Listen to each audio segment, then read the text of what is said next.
I thought this was a nice, fun little kitchen activity to just dip my fingers into today.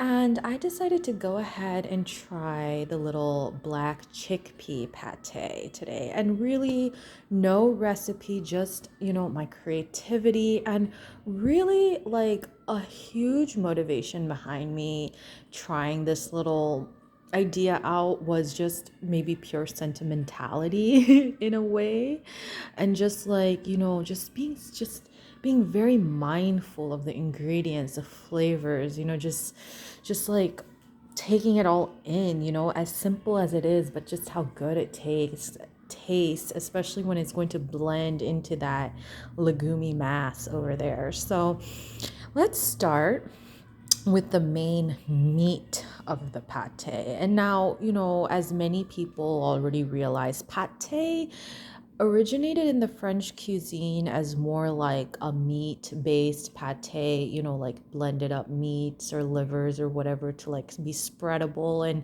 since then, it has, maybe devolved, quote unquote, into more plant based pates that ride more on the legumes and how well they, lend into the whole pate texture and taste.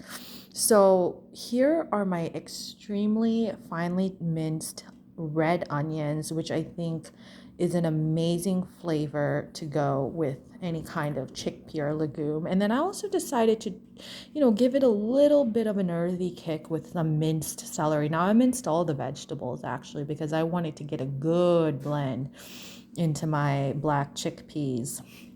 And here, a little bit of the pickle as well, just to give it a slight American picnic taste, the club sandwich type of, whatever you want to call it. Dijon mustard. Okay, now I'm going to really like go off my rocker on Dijon mustard. I love mustard so much, and this Dijon mustard is actually, believe it or not, pretty strong. So I try to be tentative and sparingly, as I learned the hard way with this, but amazing classic picnic taste. I mean, you probably can imagine pickles and mustard going together. I mean, it's just, I think in this pate, it is like a wow ingredient. Now, here in the center is just two, very classic everyday Japanese ingredients, a blend of rice vinegar and soy sauce just to add some of that salty, sorry kick to it. I think, blending some nice like Japanese ingredients into this pate, it just really like isn't like just takes it up a notch, like gives it a finesse to it, something a little bit more oriental and exotic, if you will.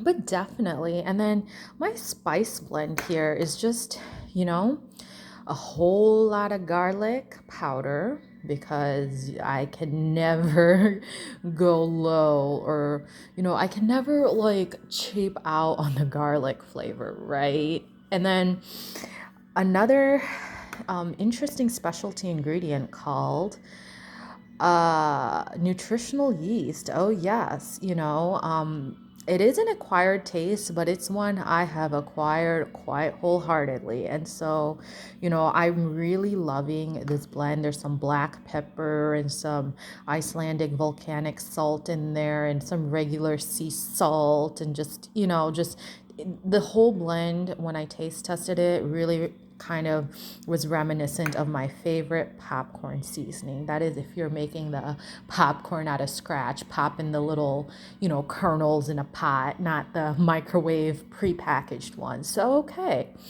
Now, almost like star ingredient out of the goddess's spice cabinet, whether you believe in Aphrodite, whether you believe in Ishtar, or whether you believe in Lakshmi, my namesake. Not literally, but that's a discussion for another day. My brother picked this up on our last summer's vacation to Iceland, and boy, oh boy, oh boy. First of all, I am definitely loving this packaging. Don't get me wrong. It is a pretty little salt, um, a salt container with the twisty on the top. But I mean, just this idea of like volcano salt coming out of Icelandic nature, like really, I'm just kind of like my brain is just sizzling right now just thinking about it. And yeah, just the here's a sea salt that I use, just a nice handy dandy good old Whole Foods 365 brand sea salt, but quality for sure, really good.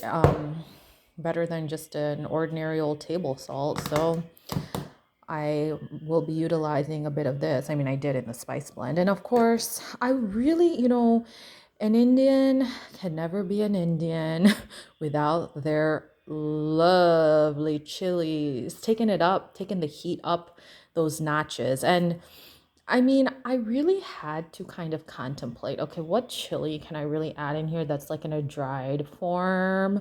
And I didn't really want to maybe use too raw of dried chili, so I decided to just go with a Pizza Hut crushed red pepper. I mean, for what it's worth, we'll just wing it with this. So, you know, this is definitely going to be a very exciting little taste test for me, and I think it's going to be very satisfying to spread on my toast or my crackers, eat by the spoon, and nutritious, piquant, tickling my taste buds tasty.